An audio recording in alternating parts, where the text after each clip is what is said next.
not, and he doesn't want to put us in that position. And the second reason is that he believes that telling us of these things really doesn't serve any purpose to our spiritual evolution. And the third one is that if we start believing him, then we may not go ahead and have our own spiritual truth, our own spiritual journeys. And for those three reasons, Tom doesn't talk much about his personal experiences, but he does sometimes. Electric Witch Raven. I really like that name. Thank you for your video. I would like to ask you, what do you think about our talents? Why are people good at something and it comes naturally to them while others can try for years to master a talent with difficulty? This is another great question, and I believe that many of the talents that people possess stem from past incarnations. And this is something I believe to be true ever since learning about reincarnation.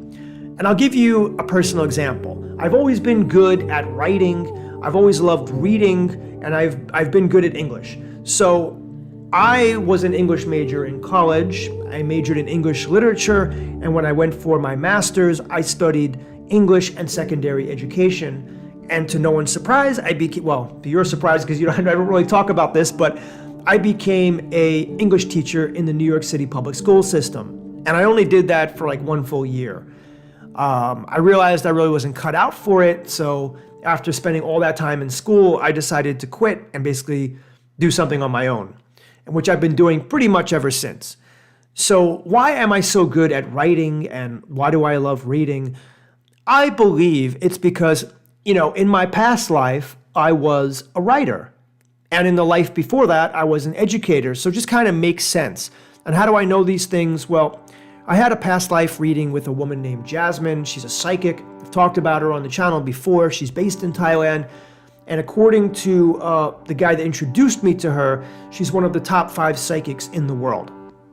And I do believe that she is what she says she is, because she was telling me things about my personality that nobody else knew. She didn't know me at all.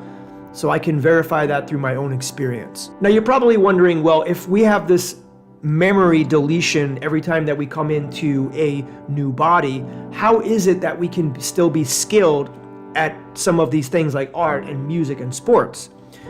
And I think the reason is that it's held in our subconscious. It's not something that we consciously process. It's like when I watched the movie Rocket Man about Elton John, he was never taught how to play the piano, but he had a piano in his house. And one day when he was like 6 years old, he sat down and he just played it, and he played it beautifully. And he had never been given any instruction. So I believe this is because it stems from a past life.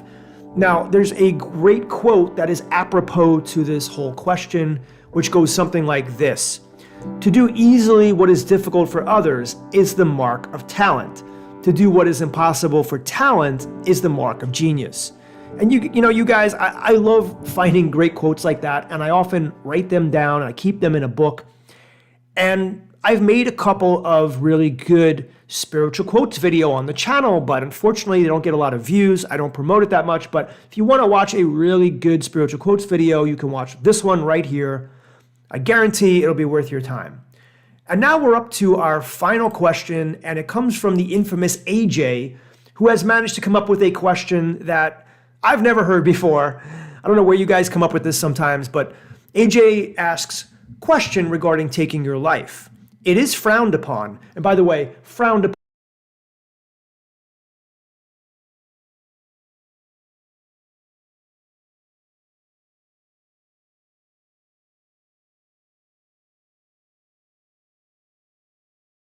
in the spirit world, but of course in our world as well. But let's say you have poor eating habits, knowing the damage that it can do, and you refuse to go the healthier route. Is that frowned upon as well? Man, that is a good question. I don't think there's a black and white yes or no answer to this question. I think it all depends on the intent of the individual. If someone is doing their best in life and has absolutely no intention of dying from their eating choices, but does anyway, I don't think that it would be frowned upon in the spirit world. However, if someone's morbidly obese, or if they have a critical condition, a health condition where they know that something can happen to them, and despite that they keep eating like that, I think then perhaps it might be frowned upon. But nobody is ever really going to judge us more severely than we judge ourselves. We think that the Council of Elders and our spirit guide and our peer group, our soul group, will somehow look down on us for the choices we make, but you have to understand that Earth life is very difficult. No one is perfect. Everybody makes mistakes. And we have a lot of lives to live. We're like cats. We get another one, another one, another one. So harping on one particular life or what you ate is I don't think it's too important to think about. But it's a good question. But all I'll say is, look, you can have your brownies and you can have your milk. Just do it in moderation. I've been wanting to do what I eat on a daily for a long time on this channel, but I have hesitated to do that because I have a pretty extreme diet. But if you want to know, let me know in the comment section. But please, no, never mind. Just let me know in the comment section. Anyway, the other thing I want to say about that is really all unhealthy eating stems from a disconnect to the body and to the spirit. When I say to the body, I mean an unhealthy emotional disconnect. And those are all the questions we have for today, guys. Thank you so much for joining me until the end. I appreciate all the people who have been supporting the channel on Patreon and PayPal. It is greatly appreciated. And if you'd like to do so, the links are below. Any